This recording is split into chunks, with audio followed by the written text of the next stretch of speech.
여러분 안녕하십니까? 중앙일보 논설위원과 함께하는 직격 인터뷰 시간입니다.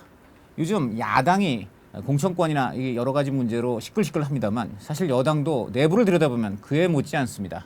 지금 친박계와 비박계가 김무성 대표가 내놓고 있는 국민공천제를 놓고서 많은 논란을 벌이고 있고, 이것은 향후 당권과 공천권, 권력 지형에 큰 영향을 미칠 수 있는 그런 계기로까지 이렇게 분석되고 있습니다. 이런 논란의 한가운데 김무성 대표가 있는데, 김 대표는 최근 현안에 대해서는 입을 닫고 의정 활동에만 몰두하고 있습니다. 그래서 오늘은 김 대표의 복심이라고 할 수 있는 비서실장 김학용 의원을 모시고 현재 김 대표의 생각과 새누리당 돌아가는 사정, 그리고 또 김 의원 본인의 향후 일정까지도 해서 여러분께 전달을 해드리도록 하겠습니다. 김학용 의원님 안녕하십니까? 예, 반갑습니다. 네. 초대해 주셔서 고맙고요. 아유, 고맙습니다. 당신께 맞춥니다. 안성 출신 김학용 의원입니다. 지역구 자랑 워낙 많이 하시는 의원으로 알고 네, 있습니다. 네. 지역구에 대해서도 이따가 여쭐 테니까요. 기회를 네. 충분히 드리겠습니다. 네, 감사합니다. 먼저 근데 이제 국민들 관심이 네. 최근 이제 공천제, 국민 공천제를 놓고 네. 새누리당이 은근히 시끌시끌하다. 이제 이것 때문에 관심이 많습니다. 특히 며칠 전에 이제 윤상현 의원이 김무성 대표한테 소위 이 공천권 문제를 놓고서 직격탄을 날렸다. 이제 이런 얘기도 있는데요. 현재 국민 공천제에 대한 김무성 대표의 생각이 뭡니까? 그 국민공천제는 잘 아시는 것처럼 김무성 대표가 네. 가장 핵심으로 추진하는 정치 개혁의 네. 한 가지입니다. 네. 그 내용은 공천권을 국민에게 돌려드리겠다는 그런 내용이고, 그런 뜻에서는 전혀 변함이 없습니다. 네. 다시 말씀드리면 전략공천으로 인해서 또다시 공천과 관련해서 불공정한 사례가 없도록 하겠다는 것이 네. 대표의 확실한 의지입니다. 예. 그래서 가장 좋은 방법은 여당과 야당이 한꺼번에 그렇죠. 입법화를 해서 네. 추진하는 것이 가장 좋은 것. 그것이 그렇죠, 바로 그렇죠. 오픈 네. 프라이머리. 네. 우리 새누리당은 그것을 이제 네. 공천권을 국민에게 돌려드린다는 뜻으로 국민공천제라고 그렇게 부르고 있습니다. 그렇죠. 그래서 그런 국민공천제를 추진하는 것이 가장 좋은 방법이고, 네. 그것이 안 될 때는 네. 차선책으로 예. 공천권을 국민에게 돌려드리겠다는 그런 약속에 네. 부합하는 예. 그런 방향으로 추진을 할 것입니다. 다만 지금은 현재 정개특위가 진행 중이고, 예.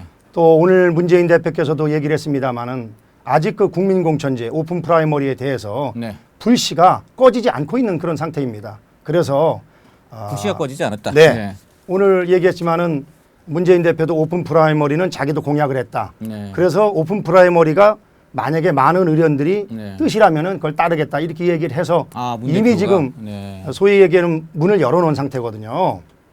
그래서 네. 지금 그 정개특위 간사들이 우선은 협상을 하고 네. 그 협상이 여의치 않으면 최종 단계에서는 양당 대표들이 마지막으로 단판을 짓는 그런 방향으로다가 갈 거라고 생각이 됩니다. 그리고 예. 그 아까 윤상현 네. 의원, 윤상현 특보 말씀을 했습니다마는 네. 우리 김성태 의원도 유사한 얘기를 했습니다마는 지금 대통령 임기가 2년 반이나 남아있는 그런 그렇죠. 입장에서 네. 사실은 차기 대통령과 관련해서 이야기를 하는 것은 저는 일반 의원도 아니고 더군다나 특보 입장에서는 적절치 못하다 그런 생각을 적절치 못하다. 네. 가지고 있고 네. 뭐 그런 얘기를 편안하게 하려면은 뭐 특보 내놓고 하면 되겠죠. 특보 그러나 내놓고. 현재는 특보를 맡고 있는 그런 입장이기 때문에 네. 좀 언행에 조심을 해야 될 것 같은 그런 생각을 가지고 있고 네. 또 사실 우리 윤상현 의원은 아주 정무 능력이 탁월한 그런 사람입니다. 그렇죠. 그래서 그런 분이 왜 그런 이야기를 하는지 저도 도대체 납득이 가지 않는 그런 상황입니다. 그리고 특보라는 것 자체가 사실은 그 당청관의 가교 역할을 해야 되거든요. 가교 역할. 근데 이제 여러 가지 논란의 소지가 있는 발언을 통해서 지금 노동개혁이다 여러 가지 현안 국정 과제가 얼마나 많습니까? 그렇죠. 그래서 박근혜 대통령 그리고 김무성 대표를 중심으로 뭉쳐서 우리가 그 일을 할 시간도 부족한데 야당에게 빌리를 주는 또 국민들에게 자칫하면은 새누리당이 뭔가 분열되고 있다는 그런 느낌을 주는 발언은 네.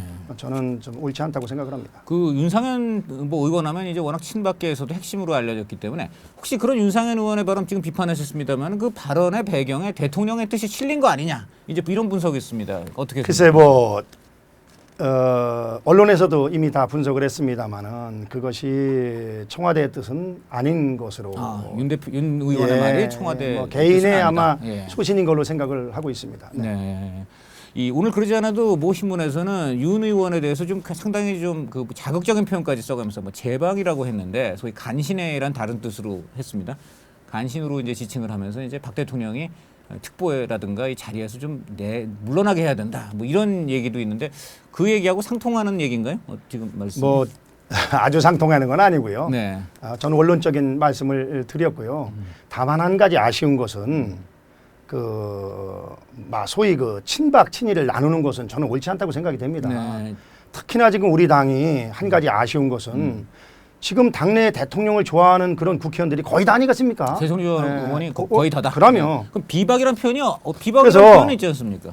대통령을 좋아하는 사람들도 많고 실질적으로 또 당연히 새누리당 국회의원 입장에서 우리가 뽑은 대통령이 성공해야 네. 또 우리 국회의원들의 입지도 넓어지고 또 차기 대통령 선거도 결국은 박근혜 정부가 성공해야지만 확률이 더 높아지는 거 아니겠습니까? 네. 그런데 뭐 좀 아쉬운 것이 솔직한 얘기로 네.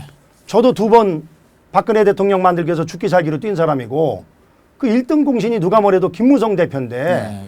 마치 새누리당의 친박이 소수의 몇 사람만 친박이고 나머지는 대통령을 사랑하지 않고 네. 또 대통령과 거리가 있는 사람으로 만드는 이런 그 일부 행태는 저는 이건 옳지 못하다고 생각합니다. 그런 식의 그 구분의 본질적인 배경은 좀 뭐 이렇게 말씀드리기 못합니다만 박 대통령이 근본적으로 김무성 대표하고 좀 뜻이 안 맞는 거 아니냐. 그러니까 김무성 대표가 하는 게 뭔지 모르지만 좀 이렇게 뭐 마음에 들면 좀 안 든다든지 중요한 문제를 놓고서 함께하기 힘들다. 이런 뭔가 박 대통령의 인식을 갖고 있다. 이런 얘기가 언론이라든가 뭐 정가에 좀 많이 있어요. 이 부분에 대해서 어떻게 생각하십니까?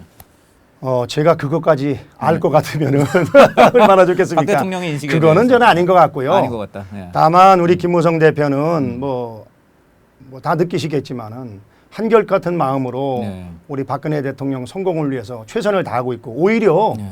막 일각에서는 대표가 너무 무기력하다. 이런 이야기를 들어가면서까지도 지금 대통령을 위해서 최선을 다하고 있습니다. 네. 그리고 아시는 것처럼 뭐 공무원연금 개혁도 우리 김무성 대표가 총대 메고 했고 그렇죠. 네. 또 이번에 노동개혁도 불씨가 거의 꺼져가는 것을 다시 당으로 가져다가 네. 살린 장본인이 아니겠습니까? 그래서 그렇죠. 이인재 최고위원이라는 적절한 인재를 또 책임을 맡겨서 이번에 이제 한 1년 만에 어렵사리 이렇게 네. 노동개혁을 국민적 합의를 네. 이뤄내게 된 거죠. 네. 좋으신 말씀이고, 근데 김무성 대표가 지난 금요일인가요? 이런 말씀을 했습니다. 국민 공천제에 대해서 마지막 노력을 할 때까지 해보고 도저히 못하겠다는 결론이 나오면은 공천권을 국민한테 돌려드린다는 전제하에서 정신하에서 공식 기구를 만들어 다시 논의하겠다. 이 말씀을 들어보면 뭔가 이 퇴로를 생각하고 계시는 거 아니냐? 이제 아니 퇴로가 아니라 예. 퇴로가 아니라요. 네. 저 일각에서 그런 우려를 하니까 네. 다시 말씀드리면은 네. 이거 뭐 공천권을 국민에게 돌려준다고 하더니 네. 다시 도람이 탑을 돼가지고 옛날처럼 네. 솔직한 얘기로다가 저 19대 때는 컷오프라는 그런 제도를 만들어가지고 그렇죠. 네. 실제 컷오프 대상이 안 되는 사람들까지 소위 물갈이하는 그런 방편으로 활용했지 않습니까? 그러나 분명한 것은 김무성 대표가 가지고 있는 생각은 김 대표의 생각일 뿐만 아니라 새누리당 전체 국회의원들의 당론으로다가 이미 오래전에 네. 확정된 거고 네. 또 국민의 70% 이상의 지지를 받고 있는 겁니다. 네. 그렇기 때문에 가장 좋은 건 아까 말씀드린 것처럼 여야가 합의를 봐서 하는 거. 예. 저는 그것도 지금 솔직히 말씀드리면은 저는 확률이 대단히 여야 간의 합의를 통해서 국민 공천제를 실행할 확률이 저는 대단히 높다고 생각이 숫자로 됩니다. 표현하시면 몇 퍼센트 정도? 60대 40 정도. 60%? 네. 굉장히 높게 보시는 네, 것 같아요. 그렇게 계속 하고요. 가시죠. 네. 그리고 그런 것이 안 될 때는 이제 당론으로다가 국민공천제를 한다고 그랬는데 저쪽 당에서 응하지를 않으면은 그렇죠. 국민공천제에 준하는 그런 방식을 만들어서 당연히 우리 국회의원들한테 의원총회에서 이야기를 하고 추인을 받아야죠. 다시 추인을 그런 받는 예, 그런 원래는 원래는 수정안이 되겠네. 국민공천의 수정안이 아니죠. 수정안이라기보다는 네. 똑같은 국민에게 공천권을 돌려드리는 방식이지만 네. 양당이 함께 할 수 있는 방법이 있고 또 따로 할 수 있는 방법이 그렇죠. 있는데 네. 결국은 새정치민주연합에서 응하지를 않으면은 네. 우리가 독자 노선을 걸을 수밖에 없는데 그렇죠. 제가 왜 아까 60% 가능성을 말씀을 드렸냐면요. 네.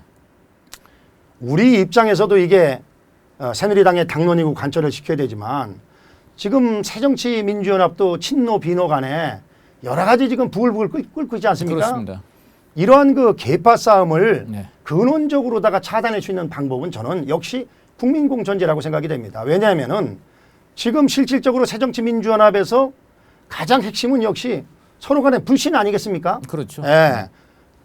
비노 입장에서는 혹시라도 공천과 관련해서 20%를 전략 공천한다 했는데 네. 그 타켓이 우리가 되지 않냐 네. 이런 걱정을 네, 하는 그게 제일 거고 불안하죠. 네. 그렇지 않습니까? 네, 네. 또 친노 입장에서는 반대로다가 비노한테 넘어가면은 우리가 반대로 그런 혹시라도 네. 그런 그 불이익을 또 예, 네. 불이익을 받지 않을까 하는 그런 걱정스러운 것들이 사실은 가장 큰 이유 중에 하나라고 생각이 됩니다. 그런 측면에서 저는 여당이나 야당이나 네. 저는 반드시 이번에 국민공천제를 관철하는 것이 정말 정치권에서 국민들에게 새로운 희망을 보여줄 수 있는 그런 길이라고 생각이 되고 또 이러한 공천혁명을 통해서 네. 대한민국 정치의 상당 부분이 이 공천과 관련해서 오는 거 아니겠습니까? 그래서 국회의원들이 소신껏 자기 의정활동을 펼치고 그리고 자기 지역구 주민을 최우선으로 해서 앞으로 의정활동을 펼치는 그런 새로운 대한민국의 정치사가 열리기를 저는 희망하고 근데 있습니다. 문재인 대표한테 촉구하시는 듯한 또 발언인 것 같아요. 아니 그건 아니고요. 네. 문 대표님도 똑같은 생각을 가지고 계신 분이기 때문에 아마도 문 대표님도 마음속으로 이 국민공천제에 대해서 네. 상당히 뭐랄까 관철시켜야겠다는 의지가 저는 있으리라고 보고 그런 의지의 표현이 오늘 네. 모 방송 언론 인터뷰에서 전 표출됐다고 생각이 됩니다. 그 문재인 대표 의중도 굉장히 중요하지만 사실 문재인 대표 의중 이상으로 정말 중요한 게 박근혜 대통령 의중 같아요. 박근혜 대통령 얼마 전에 대구 내려가면서 그 대구 지역 새누리당 의원들은 부르지 않고 청와대 보좌관들 특히 대구 출신 보좌관들을 데리고 데려갔단 말이죠. 그 이후에 보면 이제 윤상현 의원의 공격도 있었고 이후 친박계들이 계속해서 이제 김무성 대표의 공천권에 대해서 국민 공천제에 대해서 여러 가지 이제 비판의 소리를 쏟아냈는데 이런 걸 보면은 결국 청와대에서 어떤 형태로든 내년 총선에 전략 공천 이른바 좀 어느 정도는 좀 내리꽂는 공천을 하고 싶은 거 아니냐 이제 이런 얘기가 있습니다. 만약에 정말 청와대에서 그런 전략 공천을 좀 희망한다면 어떻게 하시겠어요?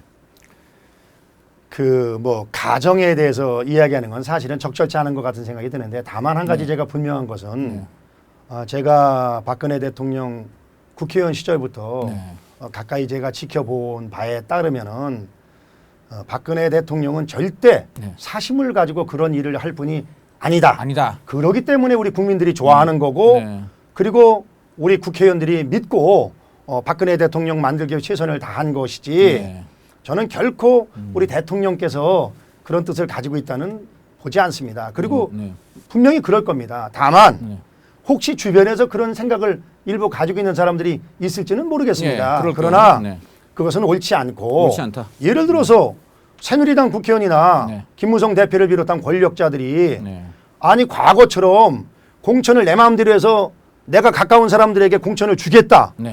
이런 것이 문제가 되는 것이 아니 공정하게 공천을 해서 공천권을 국민에게 돌려준다는데 그걸 반대하는 사람이 누가 있겠습니까? 지금 뭐 윤상현 의원이다 여타 다른 분들도 국민 공천제에 대해서 이게 나쁘다 이러는 분은 없거든요. 왜냐?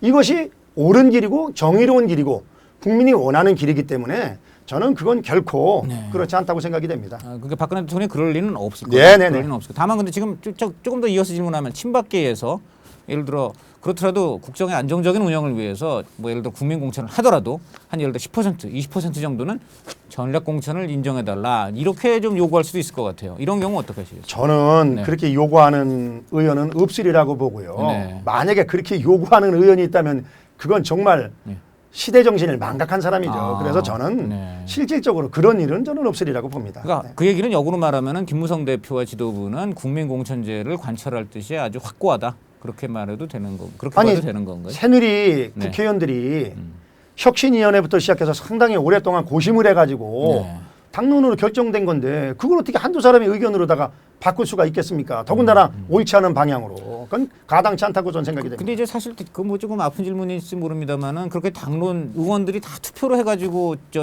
추대가 된 그 유승민 전 원내대표도 결국은 사실 청와대 불화 때문에 물러나고 말았지 않습니까? 그러니까는 이 당에서 앞으로 국민공천제라는 것도 이게 굉장히 그야말로 청와대와 또 당 지도부 간의 이견이 아주 극심할 경우에는 유승민 사태처럼 그렇게 정말 어느 한쪽의 입장을 강요할 수도 있는 그런 구도가 나올 수도 있는 거 아니냐 이렇게 볼 수 있지 않습니까? 유승민 대표 네, 원내대표의 전 원내대표 때와는 네. 우선 기본적으로다가 네. 개념이 틀린 거다. 저는 네. 그렇게 말씀을 드리고 싶고요. 어떤 점에서 그렇습니까? 아니 그건 뭐 네.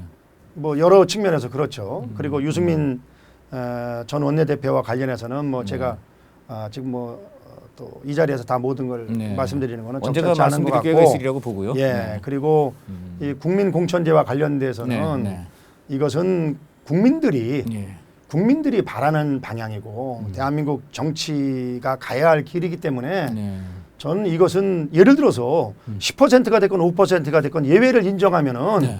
그 예외 안에 예. 또 억울한 사람들이 들어갈 예. 수가 있기 때문에 그렇죠. 그것은 네. 저는 뭐 모르겠습니다. 다른 의원들도 같은 마음이라고 봅니다만 네. 만약에 그런 걸 용인한다면 국민들이 우리 새누리당에 대해서 네. 어떻게 생각하겠습니까? 10% 5%도 용인한다면 정말 국민들이 새누리당에 대해서 어떻게 보면 용서하지 않을 것이다. 그렇게 보는. 예, 당연한 얘기죠. 아, 그렇게 보시는 거고. 자, 그렇다면 이 경우는 어떻습니까?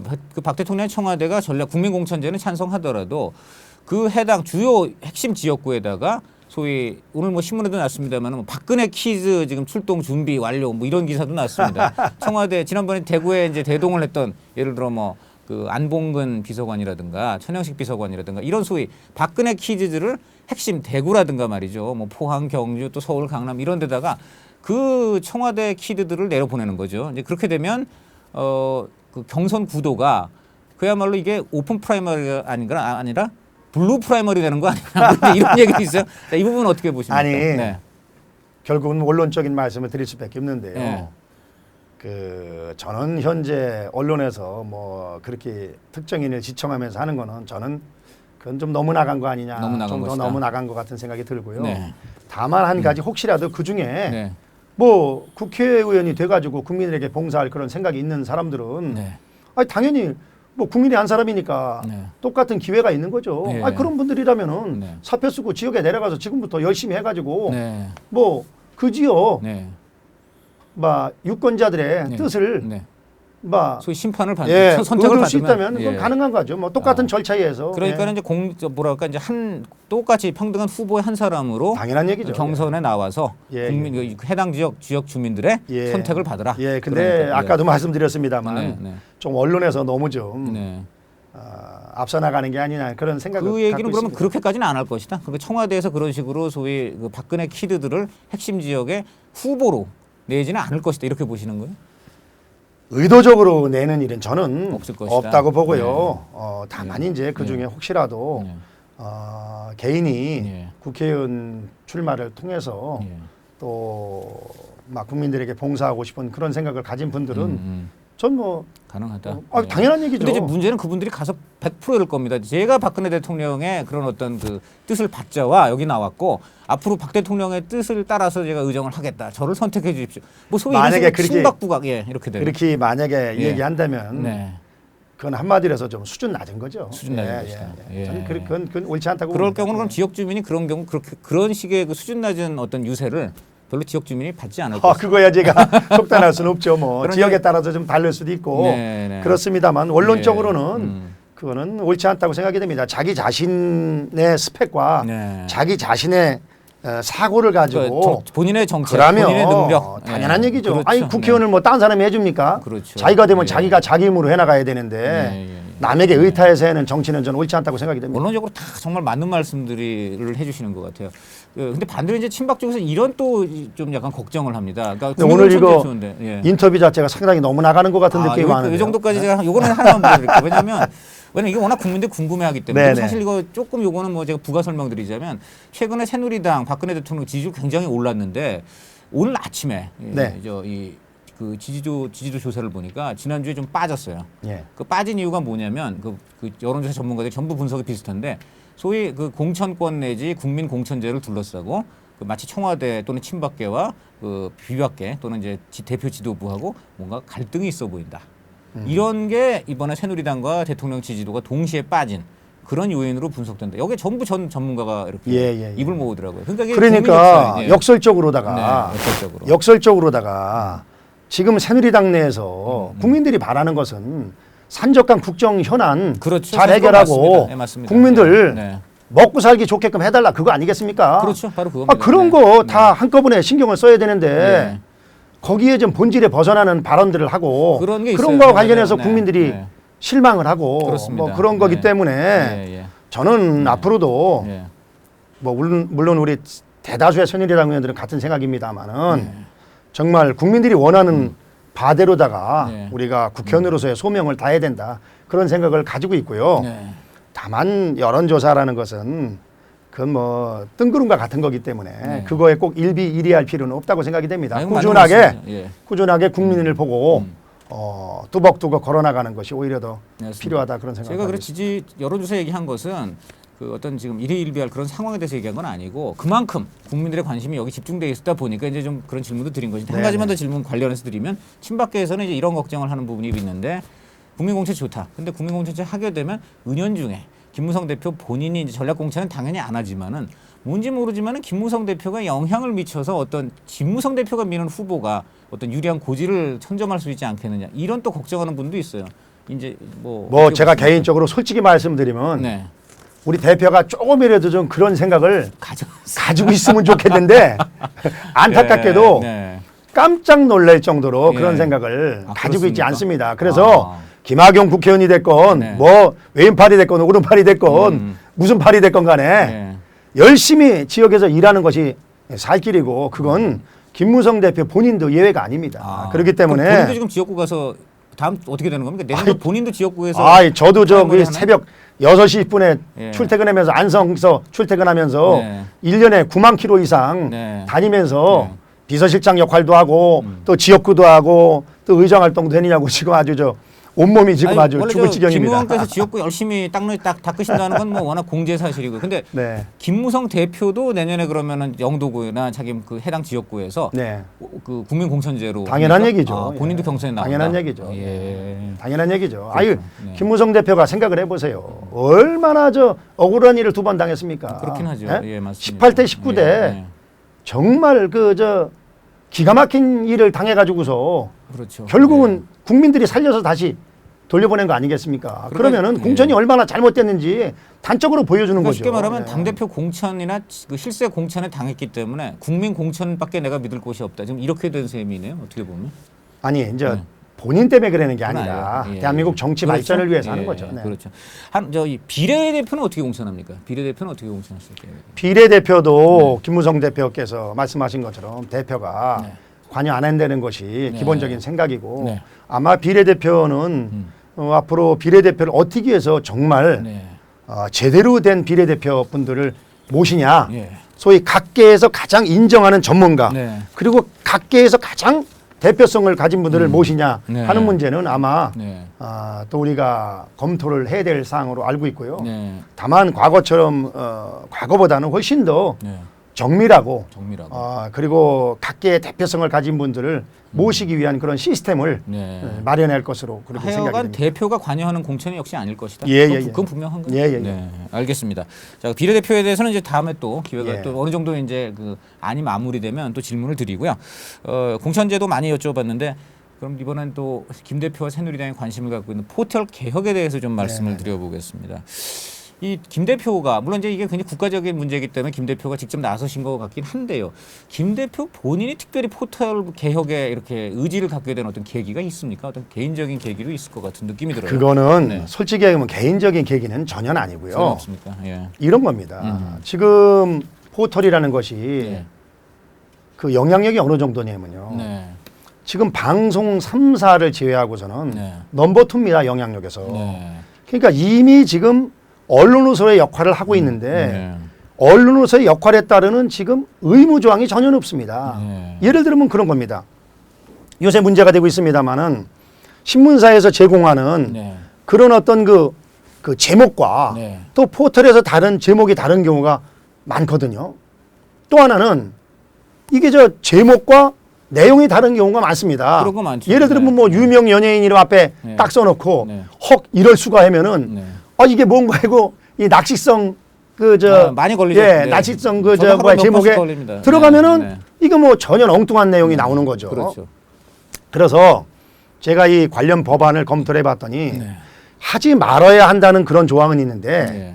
만약에 이거를 위반했을 경우에 처벌하는 조항이 지금 현재 없습니다. 전혀 없다. 위반을 예. 해도 전혀 불이익이 없다. 예, 네. 왜냐하면 불이익을 하려면은 해당 신문사에서 그걸 문제 제기를 해야 되는데 네. 대개는 그냥 넘어가거든요. 서로 간에 이 연결고리가 있기 때문에 그렇겠죠. 네. 그렇기 때문에 이거는 제가 봤을 때는 뭐 인터넷 이제 예를 들면 방송 같은 경우는 방송통신심의위원회가 있는 식으로다가 네. 인터넷 윤리심의위원회라는 제도를 만들어서라도 이건 뭔가 좀 공정하게 해야겠다. 이게 지금 그 저 각종 그 저 문제가 있어서 네. 그 소위 문제를 제기한 건수가 신문이나 방송의 포털이 5배가 지금 넘습니다. 포털이요? 예, 네. 포털이 네. 최근 3년간 자료를 보면은 네, 네. 그리고 또 이제 이런 겁니다. 예를 들어서 이 메인 화면에 뭐를 띄우냐에 따라 가지고서 소위 클릭 수가 완전히 틀려지지 않습니까? 그렇죠. 네. 예를 들면 백화점에서 네. 똑같은 물건을 팔아도 엘리베이터 앞에 잘 보이는 데다 놓는 경우랑 좀 후미진데 안 보이는 데 놓는 경우랑 네. 이 매출액이 틀리거든요. 그렇죠. 네.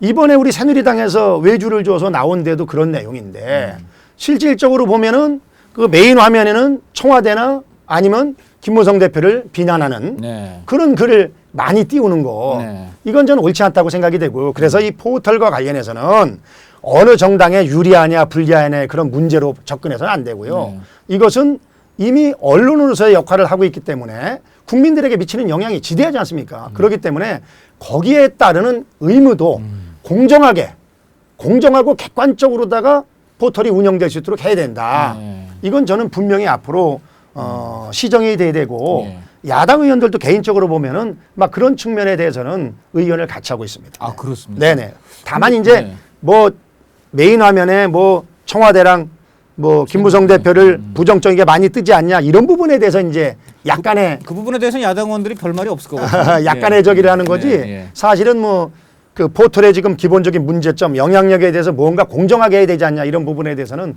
똑같게 하고 있습니다. 뭐 충분히 공감이 가는 얘기입니다. 두 가지 이제 이의를 제기하는 부분이 하나는 왜 하필이면 결국 박근혜 정부, 새누리당 정부가 아까 말한 대로 청와대나 김무성 대표 비판하는 게 많다는 부분을 문제 삼느냐. 이것은 결국은 정치적 목적이 총선이나 대선을 의식한 포털 길들이기, 정치적 목적이 있는 거 아니냐 이제 한 가지가 있고 또 하나는 포털이라는 게 결국은 상업적인 목적이 강한 것인데 경쟁이 치열하다 보니까 좀 선정적인 제목을 달 수 있다. 이건 상업적인 차원까지 문제 삼는 것이 그렇지 않느냐는 건데요.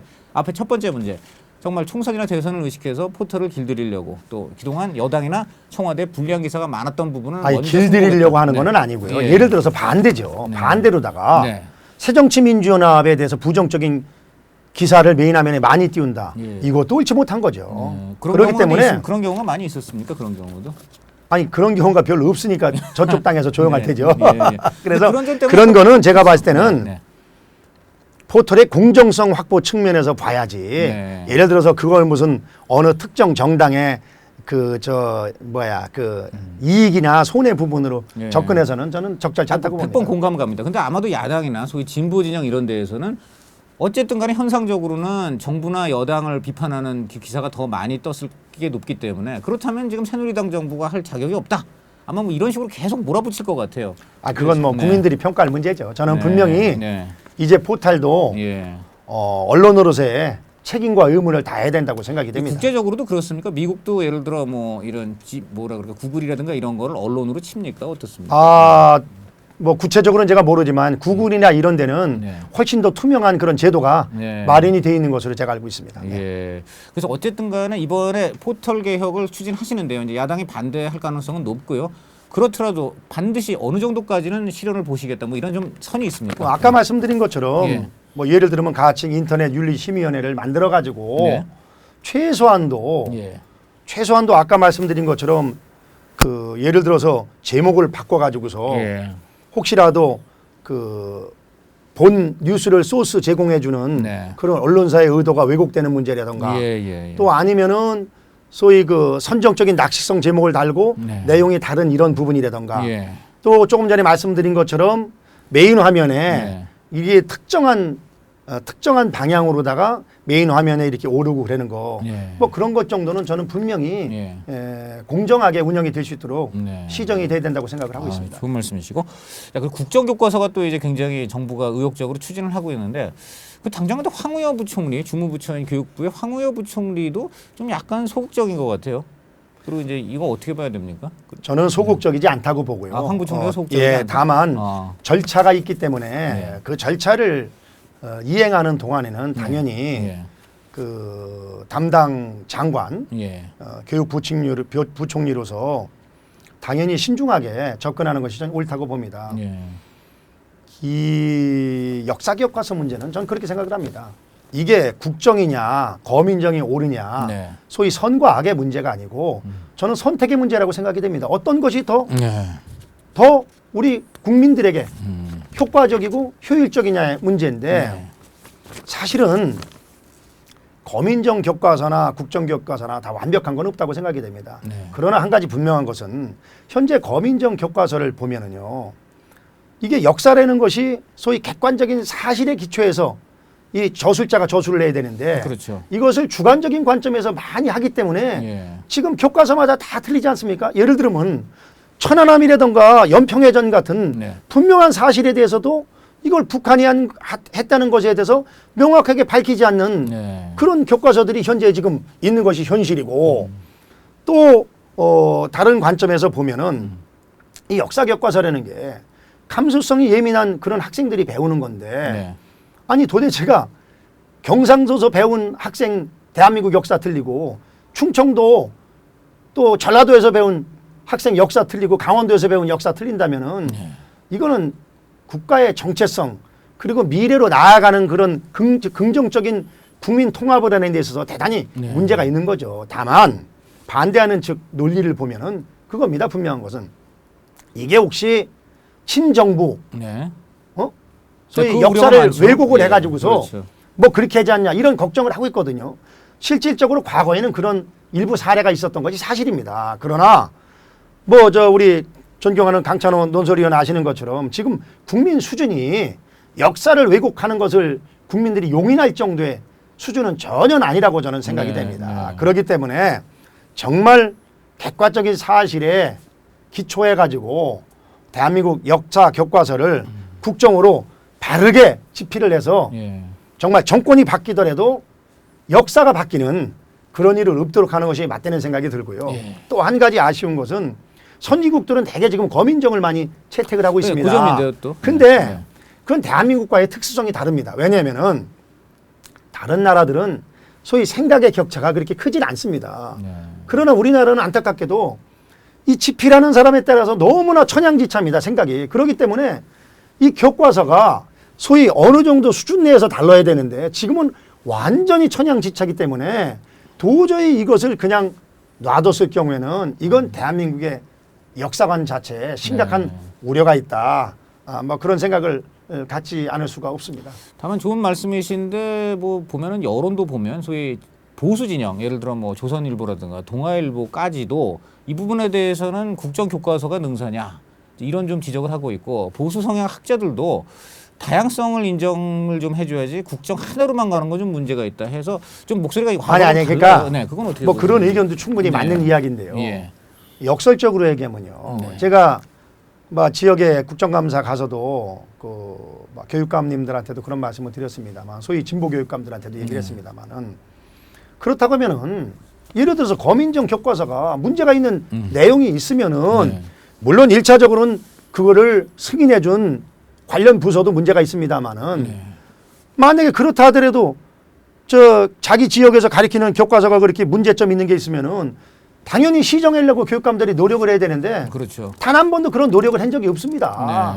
그렇기 때문에 이것이 마치 무슨 학생들을 볼모로 해가지고서 학생들을 볼모로 해가지고 이걸 뭐 진보냐 보수냐 이런 식으로 몰아나는 것은 저는 옳지 않다고 생각이 되고 또 보수나 일부 언론에서 지적하는 그런 문제점들을 잘 감안해서 정말 납득할 수 있는 그런 합리적인 국정 교과서가 만들어져서 대한민국에서 배우는 학생들이 정말 하나의 역사관을 가지고 하나의 역사관이라는 게 그게 무슨 뭐 예를 들어서 강요해서 하나로 가는 그런 내용이 아니고요. 또 대학에 가서 얼마든지 자기들이 고등학교까지 배운 걸 토대로 해가지고서 폭넓은 그런 생각을 가질 수 있는 기회들이 얼마나 있지 않습니까? 그런 측면에서 최소한도 대한민국 학생들이 대한민국에 대해서 정말 자부심을 가지고 또 긍정적인 생각을 가지고 대한민국의 미래를 개척할 수 있는 그런 인재들이 만들어질 수 있도록 정말 이 국정 교과서를 잘 책 잡히지 않도록 만들 것을 준비하는 것도 대한민국 미래 발전을 위해서 대단히 중요한 그런 과제라고 저는 생각합니다. 의원님 말씀 들어보니까 굉장히 의원님도 상이 이 문제에 대해서는 본인의 뜻이 좀 확고하신 듯한 느낌이 받는데 네, 맞습니다. 예. 사실은 이제 이 지금 국정교과서 논란을 보통 이제 언론이 대할 때 가장 많이 분석되는 거는 이 국정교과서화에 있어서는 박근혜 대통령의 의지가 워낙 굳다. 예를 들어 주변에 좀 상대적으로 좀 검토를 많이 해봐야 되겠다는 의견이 있어도 대통령의 뜻이 너무 굳다. 이제 이게 지금 많이 회자가 됐어요. 근데 김무성 대표나 우리 새누리당 지도부도 그것과 거의 그거 같습니까? 아니면은 대통령이 아니, 지금 이끌고 뭐 솔직한 얘기로다가 거 아니냐 이러는데 그 언론에서 저도 그런 얘기를 봤습니다만은 예. 제가 뭐 대통령한테 한 번도 그런 얘기 들은 적 없고 또 대통령께서 누구한테 그런 얘기 한 적도 없습니다. 얼마 전에 뭐 공문이 어쩌니 저쩌니 해서 국정감사 때 논란이 됐습니다만 결국 그 논란도 국정감 역사 교과서를 국정이 됐건 검인정이 됐건 정말 합리적으로다가 제대로 좀 잘 만들라 이런 원론적인 말씀을 지시를 하신 거지 그게 뭐 특정을 지칭해서 한 얘기는 아닙니다. 그렇기 때문에 뭐 저는 뭐 대통령 뜻에 대해서는 전혀 모르겠고 다만 김무성 대표라던가 우리 새누리당의 많은 의원들은 뭐 저와 같은 생각을 가지고 있습니다. 그러니까 이건 대통령 뜻은 모르겠고 김무성 대표와 새누리당 의원들의 뜻이 바로 이렇다 이런 얘기입니까? 그래서 아까 포털 얘기 새누리당을 위해서 얘기하는 게 아니라 국가를 위해서 국가를 위하고 어느 정권이 들어서더라도 애들한테 제대로 된 역사 교육을 시키자 그런 거지 다른 뜻은 전혀 그러니까 없습니다. 아까 포탈도 그렇고 포탈이 개인적인 것은 아니고 하여간 김무성 대표가 근데 개혁해야 된다는 판단은 굉장히 굳고 이것 또한 김무성 대표 본인이 국정교과서만큼은 국사교과서만큼은 국정화를 해야 되겠다. 이 또 의지가 그 본인 스스로 굉장히 굳다 이런 얘기인가요? 그러니까 뭐 대표는 뭐 그런 생각을 가지고 있습니다. 예. 그 박 대통령 얘기 나왔으니까 하나 더 여쭈면 요즘 저 대통령하고 김 대표 좀 사이는 어떻습니까? 소통이 되시는지 어제는 생일 난을 보내셨더라고요. 예. 글쎄. 왜냐면 국민들은 워낙 저희 당청이 잘 됐으면 하는 게 국민들 아닙니까? 예. 글쎄 소통을 어떤 측면에서 보는지 모르지만요. 저는 뭐 충분하게 솔직히 과거에 제대로 소통이 안 됐던 때도 있었던 것이 사실입니다. 그러나 현재 지금 이병기 실장님 들어서고 나서 상당히 당청 간에 원활하게 의견 교환이 이루어지고 있고 또 원내대표나 또 정책위 라인에서도 당정청 회의를 통해 가지고 여러 가지 또 당정 협의를 통해 가지고 충분하게 의견 조율을 하고 있기 때문에 뭐 한간의 기운은 우려고 전 그런 생각이 들더라고요. 뭐 김무성 대표랑 박근혜 대통령이랑 좀 사이가 안 좋았으면 하고 생각하는 사람들이 자꾸 이렇게 그런 그 기대 섞인 심리를 자꾸 얘기하는 게 아니냐 그런 생각이 있는데 저는 그렇지 않고요. 대통령이나 우리 김무성 대표나 정말 오직 국민과 국가만을 위해서 열심히 일을 하고 계십니다. 이병기 실장하고는 그럼 뭐 자주 통화를 하시나요? 김 대표가 어떻게? 뭐 제가 24시간 있지 않기 때문에 자주 통화를 했는지 어쩌는지는 모르지만은 중요한 사안이 있을 때는 충분히 통화를 하고 뭐 저도 필요하면 통화를 하고 그렇게. 이병기 실장하고 김학용 실장께서도 그러면 청와대 비서실장하고 당 대표 비서실장하고도 자주 통화를 하시는 셈이군요. 이거 뭐 저뿐만 아니라 당연히 뭐 모든 국회의원이 다 소통하는 게 맞는 거죠. 당연하죠. 그럼 혹시 이병기 실장이 다른 국회의원, 다른 새누리당 의원들하고도 많이 접촉을 합니까? 글쎄, 뭐 다른 의원들이랑도 많이까지는 모르지만은 뭐 필요한 경우 의견 소통을 하는 걸로 저는 알고 있습니다. 내년 저 김무성 대표 얘기 나왔으니까 하나만 더 드리면 네. 대선 주자론에서 말이죠. 네. 김무성 대표가 부동에 지금 1위를 차지하고 있습니다만 역시 새누리당도 대선 주자가 여러 명 있는 게 흥행 효과가 더 난다. 이건 뭐 누구나 이제 인정하는 사실인데 어떻습니까? 그 점에서 윤상현 의원이 한 말은 그 부분에서만큼은 뭐 맞는 말 아니냐 이제 이런 얘기도 있어요. 대선 주자 다원화론 좀 어떻게 생각하십니까? 아니, 원론적으로는 당연히 맞는 건데. 네. 아니, 대통령 글쎄 대선 후보라는 것 자체 지금 얘기하는 것도 적절치 않지만은 네. 뭐 윤상현 의원이 그런 얘기를 했으니까 말씀을 드리면은 그런 것 자체가 그 억지로 만들어집니까? 억지로 만들어지지 않는다. 예. 그러면 아니 본인이 그런 역량이 있고 국민들이 그런 깜으로 여겨야지만 되는 거지. 네. 아니 뭐 예를 들어서 김학용 의원이 저 같은 사람이 예를 들어서 나 저기 다음에 대선 출마하겠다 하면 그 뭐 뉴스거리가 되겠습니까? 차기는 아니고 네? 차차기는 가능하지 않겠습니까? 그건 뭐 제가 얘기할 문제가 아니고요. 저이 친박계 쪽에서도 차기 얘기하시는 분이 있고 뭐 차차기 얘기하시는 분이 있고 또 뭐 거기도 다양하더라고요. 네. 하여튼 뭐 그거는 저는 네. 솔직한 얘기로다가 예.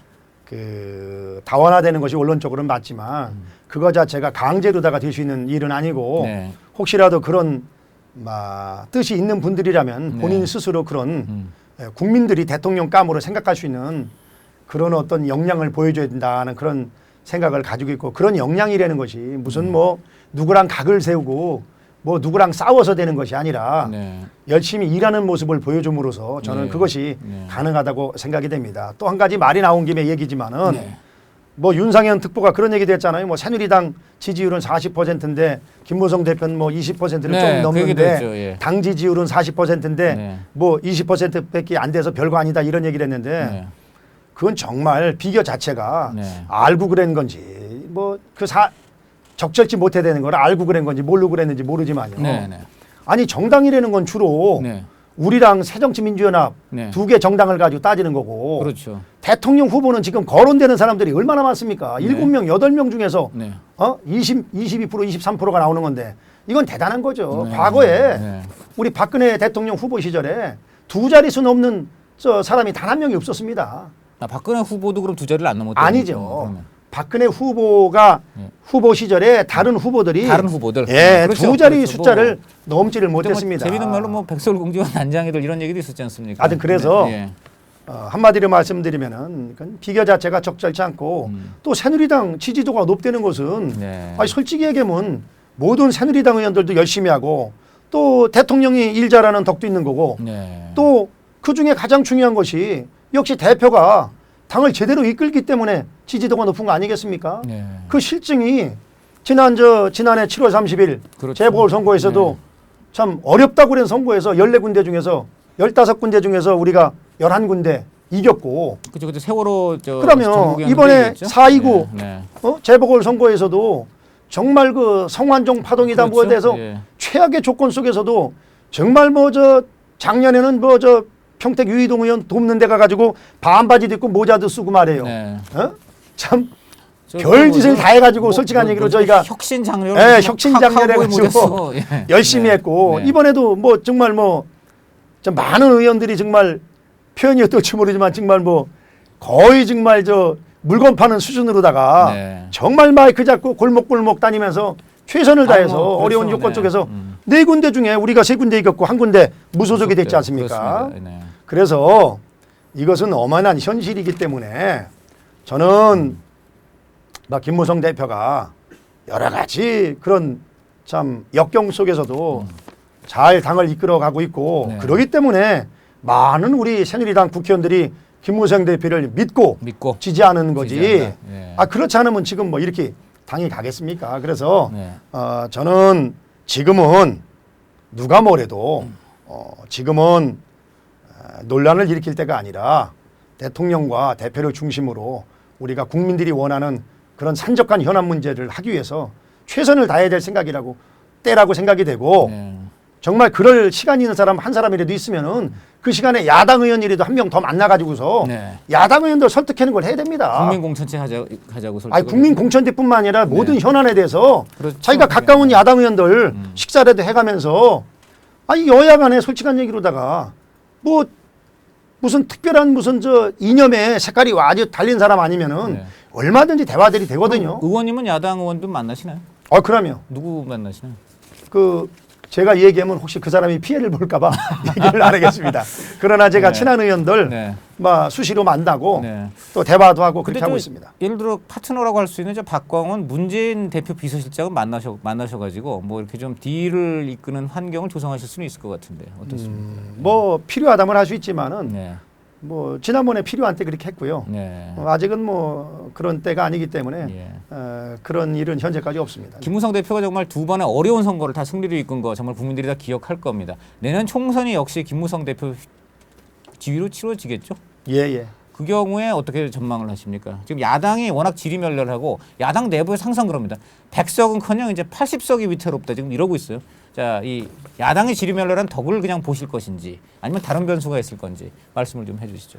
그건 솔직한 얘기로 야당이 알른 소리 하는 거고요. 네. 결국은 선거 때 가면은 예. 또 역시 국민들 여론은 대개 반반으로 나눠지고 아, 그렇습니까? 누가 더 이제 열심히 진정성을 가지고 하느냐의 문제인데 네. 저는 이번에 우리가 당론으로 정한 국민공천제를 관철시켜서 네. 공천을 제대로 한다고 보면은 공천 혁명이 되겠죠. 그렇게? 예, 네. 최소한도 네. 20석에서 네. 30석은 이야. 더 당선이 되리라고 저는 아이고, 확신합니다. 예. 그러면 170석에서 180석 된다는 얘기 아닙니까? 뭐 우리가 네.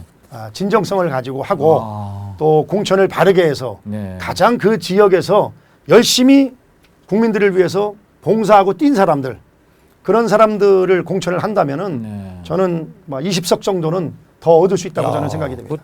이렇게 좀 자신 있게 말씀하시는 경우는 별로 없어요. 되게 이제 어떤 기대치를 낮추기 위해서 또는 뭐 오만하다는 비판을 피하기 위해서 정말 뭐 어떻게 될지 모르겠다. 되게 이렇게 말씀을 하시는데 상당히 자신감 있게 말씀을 하시는 것 같아요. 근거가 뭔지. 그러니까 근거가 뭐라고 할 수 아니 있어요? 근거는 다른 게 아니고요. 네. 이제까지 그 공천과 관련해 가지고서 정말 국민의 신망을 받는 사람들이 못 나오는 경우들도 많았고 네. 또 과정이 투명하지 않아서 그렇죠. 사실 국민들도 지탄을 받은 적이 많거든요. 그렇기 네. 때문에 네. 이러한 공천 혁명을 여당이 네. 참 대표께서 말씀하신 것처럼 권력자들이 공천을 하는 게 아니라 네. 국민들에게 공천을 나눠드리면 아마 국민들도 새로운 시각을 가지고 우리 새누리당을 선택하리라고 믿고 네. 또 그리고 우리가 지금 현재 역설적이지 모르지만 표를 잃더라도 네. 국민들을 위해서 네. 또 대한민국의 미래를 위해서 할 일은 해야겠다는 생각을 가지고 해오지 않습니까? 그렇죠. 공무원 연금 개혁도 얼마나 수많은 난제들을 뚫고 했고 지금 노동개혁이 또 노동개혁도 있습니다. 저는 그렇게 보는데 네. 결국 노동개혁이라는 것이 막 어떨지 모르지만 제가 봤을 때는 이게 시대적인 명제라고 저는 생각이 됩니다. 네. 앞으로 선거에서 크게 저는 막 크게 두 가지 아젠다가 떠오를 걸로 생각이 됩니다. 총선에서 말이죠. 예, 네. 첫 번째는 역시 뭐 총선이 됐건 앞으로 모든 선거에 있어서 가장 중요한 것이 역시 사회 통합입니다. 사회 통합. 네. 개파간 계층 간의 갈등. 예. 갈등이라던가 네. 또 빈부 격차 문제 그렇죠. 또 이번에 노동개혁처럼 근로자에 있어서도 정규직과 비정규직의 문제 네. 월급 많이 받는 사람 월급 적게 받는 사람 또 고학력과 저학자의 문제 또 지역 간 격차 이러한 우리 대한민국이 갖고 있는 소위 우리나라가 선진화 과정에서 본의 아니게 잉태된 네.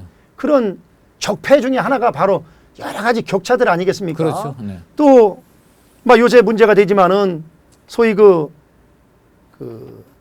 개천에서 용나는 네. 이런 사회적 이동성이 점점 그렇습니다. 갖춰지는 네. 이런 문제 이런 것 때문에 지금 상당히 많은 국민들이 지금 여러 가지 지금 분노하고 있는 거거든요. 헬조선이란 말이 왜 유행하겠습니까? 예, 맞습니다. 그래서 그런 측면에서 봤을 때도 앞으로 사회 통합 또 그리고 또 하나 문제는 역시 언제 올지 모르는 남북 통일에 대비해서 어떻게 우리가 내실 있게 준비를 해 나가느냐 이 두 가지가 아마 큰 아젠다가 될 것으로 저 개인적으로 생각하고 통합과 있습니다. 통일에 대해서 준비해야 되는 것 이게 이제 아젠다가 될 거고 네네. 어느 당이 더 그 통합 통일에 적합한 당이냐 맞습니다. 이거를 갖고 심판받을 것이다. 맞습니다. 네. 그래서 이미 우리 새누리당은 김무성 대표 중심으로 해서 통일경제계실 만들어가지고 그렇죠. 우리 새누리당 네, 의원들 그렇죠. 매일 새벽 7시 반에 네. 매일입니까? 한 주일에 한 번씩? 아니, 네. 네.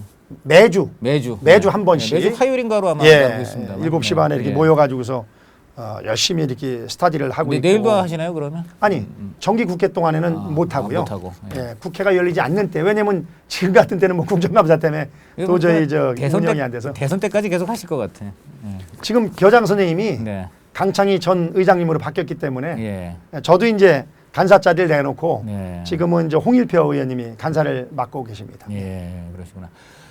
좋은 말씀 많이 들었고요. 또 지역구 의원 개인 먼저 조금만 더 질문을 하고 마치겠습니다. 지역구가 안성인데 옛날에 포도로 유명한 곳이었는데 네. 최근엔 철도가 들어가는 문제로 굉장히 열심히 뛰고 계신다고 하더라고요. 근데 사실 지역구마다 너나 나나 뭐 철도 들여놓고 뭐 도로 들여놓고 이제 이거 갖고 하는데 왜 안성에는 이 철도가 들어와야 되는지, 그리고 이것이 단순히 또 한 번의 뭐 지역 이기주의라든가 뭐 이런 게 아닌지 좀 설명을 해줄 수 있을까요? 그 우리 강찬원 논설위원께서 오늘 딱 한 가지 실수를 하셨는데 네. 포도가 옛날에 유명한 게 아니라 현재도 유명합니다. 물론 유명합니다. 유명한데 물론 맞습니다. 예, 그래서 네. 이 포도 얘기 나오니까 제가 재미있는 에피소드 하나 들려드리면 철도 물었는데 포도로 빠졌네. 근데 뭐 포도 말고 중요하니까. 철도로 가겠습니다. 예, 예. 얼마 전에 우리 새누리당 연찬회 예. 했는데 예. 제가 점심 때 우리 안성 포도를 갖다가 네. 그 식사 후에 디저트로다가 풀었는데 네. 다 드시고 나가지고서 네. 이구동성으로 그러더라고요. 아, 포도 정말 맛있다. 어쩜 이렇게 포도가 맛있냐. 네. 근데 저녁 때 또 네. 다른 포도가 나왔어요. 네. 어디 포도인지는 제가 잘 모르겠어요. 네. 솔직한 얘기로. 근데 의원들이 저한테 이구동성으로 떠는 얘기가 아니 이거 점심에 먹은 포도랑 왜 이렇게 틀리는지 모르겠다고. 근데 그거 제공한 의원께서는 상당히 섭섭하셨겠네요. 네. 모르겠어요. 제공을 한 건지 아니면 네. 거기서 사온 건지 이건 잘 모르겠는데 아마 그건 뭐 또 이런 것도 있을 겁니다. 예를 들어서 어느 지역이라도 포도밭이 또 농사를 잘 짓는 데 있고 그럴 못 수 짓는 데 있죠. 네, 있으니까 그럴 수 있죠. 저는 뭐 네. 농사를 잘 짓는 데서 가져왔으니까 안성 중에서도 잘 짓는 거. 예, 네. 그런 거 같고 예. 지금 철도 얘기 나왔습니다마는 우리 안성이 조선시대 때 중기에 네. 전국 3대 시장의 하나입니다. 아. 그 허생전에서 그 소위 허생이 그 매점매석한 네.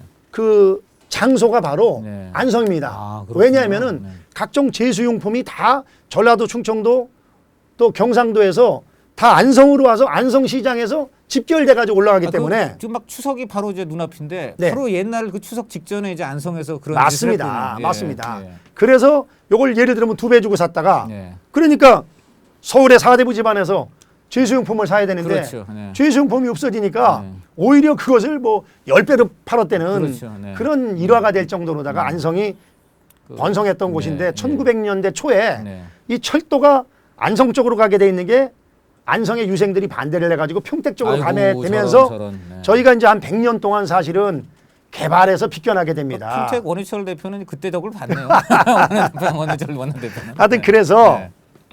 이게 지금 이제 안성 철도가 네. 단순히 안성만의 문제가 아니고 예. 이게 이제 내년도에 시작하는 3차 국가 철도망 계획에 포함이 될 것이 거의 확정적입니다. 예. 아주 제가 이거 한 4년 동안 지금 고생을 해서 여기까지 왔는데 이게 이렇게 된 데는요. 네. 원주에서부터 지금 강릉까지가 동계 올림픽과 관련해서 지금 철도가 지금 현재 지금 건설 중입니다. 네. 그렇기 때문에 이게 지금 평택에서부터 안성, 이천 부발을 거쳐 가지고서 노선이 확정이 되고 네. 그리고 이천 부발에서 원주까지만 이으면은 대한민국 최초의 동서 횡단 철도가 되는 겁니다. 아직 그런 정도가 없죠. 없습니다. 이제까지 모든 철도가 이 남북으로 돼 있었기 때문에 사실은 동쪽과 서쪽 강원도 쪽과의 교류가 지금 상당히 적었었는데 앞으로 이제 네. 중국과의 물류와 관련해서도 중국에서 모든 물류들이 이 평택항을 통해서 안성을 거쳐서 다시 강원도 쪽으로 가는 네. 이런 대한민국의 새로운 어떤 성장 동력이 될 걸로 생각이 됩니다. 그래서 지금 현재 국토교통부에서 네. 이거를 좀 소위 그 뭡니까 예산 네. 타당성 검토를 해달라고 현재 지금 신청을 해놓은 상태입니다. 네. 그만큼 우리 국토부에서 이 안성 철도에 대한 의지가 강하고 저는 하여튼 끝까지 최선을 다해서 네. 금년 말이나 내년 초에 반드시 네. 2016년에서 2011년까지 네, 예. 시행하는 3차 국가 철도망 계획에 예. 우리 안성 철도가 포함이 돼가지고 예. 정말 안성 시민들이 바라는 어떤 새로운 안성의 제2 부흥기, 제2의 전국 조선중기 3대 시장의 네. 영광을 되찾겠다는 것이 제 확고한 의지고 우리 안성 시민들의 바람입니다. 한 가지 좀 잘 돼가지고 소위 옛날 뭐 안성맞춤이라든가 그 네. 안성의 영화를 상징하는 말들이 좀 더 많이 좀 생겼으면 이제 하는 바람이 네, 저도 네. 좀 생겼고요. 한 가지 이제 개인적으로 더 여쭈면은 대표 비서실장 하실 때 네, 네. 의전용 실장 안 되겠다. 그렇게 말씀을 하셨는데 그 얘기는 대표를 위해서라면 쓴소리도 마다하지 않겠다 뭐 이런 식으로 해석할 수 있을 것 같은데 우리 대표한테 뭐 이런 조언이라든가 또는 세간의 비판의 목소리 이런 것도 좀 가감없이 전달을 하십니까? 아마 그걸 제가 잘 해가지고 네. 이번에 저 안 바뀌고 유임이 된 것 같습니다. 아. 제가 다른 거는 못해도 예. 정말 제가 듣는 이 얘기 대표한테 충분하게 전달을 하고 또 대표가 네, 네. 잘 받아줍니다. 아 그렇습니까? 아, 그러면 뭐 혹시 지나간 일 중에서 뭐 예를 들어 대표한테 세간의 쓴소리 같은 걸 전달해서 대표가 그거를 받아가지고 수정을 해서 뭐 잘 된 그런 케이스 같은 거 하나 소개해 줄 수 없을까요? 네. 그래서 그 뭐 참 네. 이거 얘기하면은 또 비서실장 또 이거 잘릴지도 아, 모르는데 뭐 이미 이제 연임이 확정되셨는데 뭐가 두렵습니까? 네. 그 예. 뭐 예를 들면 네. 그 뭐 간단한 거지만은 예. 우리 대표가 이제 와이셔츠를 와이셔츠를. 이렇게 옛날식으로 다 이렇게 길어 가지고 네. 이렇게 눕혀 가지고 하는 거를 네. 이렇게 입고 네. 다니셨습니다. 아, 옛날식 와이셔츠. 예, 옛날식 와이셔츠. 근데 그거를 보고 네. 제 페이스북 친구나 저 카톡 친구들이 네. 대표가 그렇게 입는 게 좀 컨셉이 안 맞는 것 같다. 네. 너무 좀 보수적으로 보이고 그렇네요. 올드해 보인다. 네. 단순히 패션의 문제가 아니라 이미지의 문제가 될 수 있군요. 그래서 네. 이제 제가 대표한테 그 말씀을 드려가지고 네. 어떻게 또 안 입으시더라고요. 아, 그래서 그럼 예. 요즘 스타일 와이셔츠로 예, 바꾸시면 이제 이런 스타일 네. 와이셔츠로 이제 네. 바꾸셨고 또 그리고 아무리 좋은 뜻에서 네. 대표께서 이제 뭐 이렇게 어떤 사람을 야단을 치셔도 네. 그게 이제 야단치는 게 이 국민들 눈에는 또 안 좋을 수도 안 좋게 있죠. 보이는 게 예. 있기 때문에 네. 대표님께 그것도 제가 말씀을 드려서 야단칠 거 있으면 네. 내가 야단칠 테니까 네. 대표님은 야단치지 말고 나한테 얘기하셔라. 뭐 그렇게 제가 혹시 말씀도 그래서, 혹시 드리고 그래서 지난번에 김태우 최고위원 말 안 들을 때 이제 한번 욕설을 하신 건가요? 그건 아니고요. 그건 아니고. 그거는 네. 전혀 아니고 예. 뭐 김태호 최고랑 저랑은 네. 아주 가까운 친구고 네, 네. 사실 뭐 조금 우리 김태호 최고위원을 위해서 그 당시에 좀 안 했으면 하는 발언들이 계속 이어져서 그렇죠. 사실은 제가 예, 그런 게 회의 때 한 게 아니고 네. 이제 나가면서 네. 했는데 네. 마음속으로 한 게 네. 조금 이게 바깥으로 새 나오는 바람에 그랬는데 그랬군요. 네. 뭐 예. 김태호 최고위원 제가 아주 가까운 입장이고 그 지금도 뒤로도 잘 지내시죠? 아이 그럼요. 예. 근데 어쨌든 김태호 가까운 최고, 친구입니다. 김태호 최고위원이 근데 사실 당을 위해서는 굉장히 큰 일을 한 것 같아요. 지금 이 새정치연합에서는 공천권 갖고 싸우는데 여기서는 본인이 어쨌든 내년에 불출마 선언한 게 굉장히 신선한 그런 어떤 감동을 주는 케이스가 됐어요. 뭐 신선하긴 하지만 저는 네. 개인적으로다가는 네. 아쉽게 생각을 합니다. 네. 우리 김태호 최고 같은 그런 젊은 친구들이 네. 좀 열심히 해가지고 뭐 새로운 우리 저 아까 말씀하신 것처럼 우리 새누리당의 네. 어떤 그 대표 주자로다가 이렇게 떠올라야 되는데 참 뭐 제가 저랑 이렇게 상의만 했으면 제가 좀 말렸을 텐데 근데 왜 전혀 상의가 근데 없이 왜 그렇게 선뜻 이해가 안 되는데 왜 불출마를 선언했는지 이유가 뭡니까? 알고 계실 것 같은데. 뭐 그건 저는 모르겠고요. 하여튼 뭐 네. 본인 나름대로 여러 가지 고민을 한 것으로 제가 알고 예. 있습니다. 네. 알겠습니다. 또 그 김태호 최고위원에 대한 또 각별한 그런 우정을 또 표시를 하셨습니다. 오늘 정말 말씀 감사드리고요. 모처럼 나오셨으니까 또 지역 구민 또 국민들한테 한 말씀 해주시는 걸로 오늘 인터뷰를 마치겠습니다. 예. 예.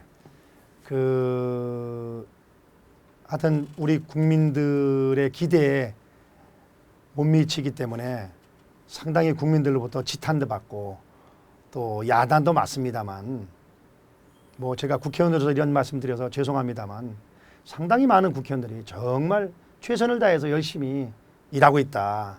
그런 점을 좀 국민들께서 좀 믿어 네. 주셨으면 하는 그런 제가 말씀을 드리고요.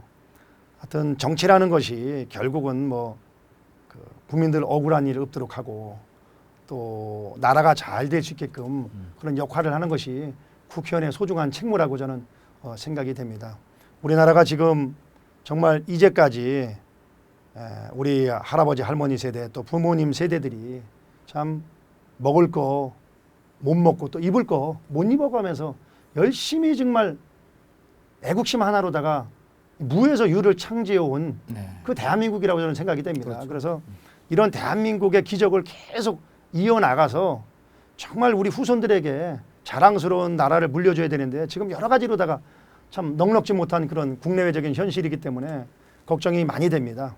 막 그런 측면에서 하여튼 우리 국회의원들도 최선을 다하고 또 국민들 입장에서 봤을 때 아까 말씀드린 것처럼 국회의원들이 싸우는 그런 모습보다는 일하는 모습을 보여줘야 된다고 생각이 됩니다. 그리고 저 개인적인 소신입니다마는 이 국회 선진화법 네. 이거는 정말 아마 야당 의원들도 속으로는 똑같은 생각 가질 거라고 저는 생각이 됩니다. 이게 야당일 때는 즐겁고 행복한 법입니다만 결국은 이게 어느 정당이 정권을 잡든지 간에 대한민국 국민을 불행하게 하는 법이 선진화법입니다. 그래서 저는 이 법은 예를 들어서 지금 19대에 적용하는 거를 지금 바꾸는 거는 적절치가 않으니까 20대부터 적용하는 걸로 해서라도 정말 19대가 끝나기 전에 합리적으로 좀 법을 바꿔서 지금 세계가 지금 초스피드 경쟁인데 아니 법안 하나 내놓으면은 이리 발목 잡고 저리 발목 잡으면은 예를 들어서 의사한테 감기가 걸려서 감기약 처방 받으러 갔는데 감기 다 나가지고 멀쩡할 때 1년 후에 감기약 처방 주면은 그게 약이 됩니까? 독이 됩니까? 지금 그런 거 아니겠습니까? 그래서 지금 중국이 지금 결국은 그 어려운 여건 속에서도 지금 세계 속에서 경쟁을 이어나가는 게 바로 신속한 의사결정 아니겠습니까? 그러나 우리가 무슨 뭐 중국 정도로다가 그렇게 하는 거는 시대에 안 맞는 거지만 최소한도 일당 독재니까 최소한도 민주주의 틀 안에서 신속하게 좀 결정을 해가지고서 우리 국가를 위해서 국회가 보다 좀 입법 서비스를 바로 할 수 있는 그런 방식으로다가 좀 바꿔야 될 것 같고요. 하여튼 뭐 이러나 저러나 이제 추석이 얼마 안 남았습니다. 뭐니 해도 막 고향이 그리워지고 또 친구가 그리워지고 또 가족 친지들이 그리워지는 그런 계절입니다. 그래서 저는 뭐 하여튼 이번 추석에 우리 국민 여러분들 정말 가족 친지와 함께 좋은 시간 보내시고 또 앞으로 우리 정치권에 대해서도 엄한 질책과 함께 또 따뜻한 격려도 해주시기를 부탁을 드리겠습니다. 하여튼 열심히 하겠습니다. 네, 고맙습니다. 추석 덕담으로 이렇게 마무리를 하셨는데요. 오늘 새누리당 김무성 대표의 비서실장을 지내고 있는 김학용 의원을 모시고 국민 공천제를 비롯해서 향후 새누리당의 주요 전략에 대해서 들어봤습니다. 김무성 대표가 국민 공천제에 대한 소신이 워낙 확고하고 또 그 공천제의 기본 정신에 대해서는 대통령과 청와대 그리고 새누리당 의원들이 계파를 초월해서 다 의견이 같다. 굉장히 강조를 하셨습니다. 새누리당은 야당과 달리 약간 내홍을 겪지 않고 공천권 문제를 잘 마무리해서 국민들에게 그야말로 정책과 어떤 노선으로서 그렇게 승부하는 좀 정당이 되기를 빌어보겠습니다. 오늘 시청해주신 여러분 감사합니다. 의원님 감사합니다. 예, 고맙습니다.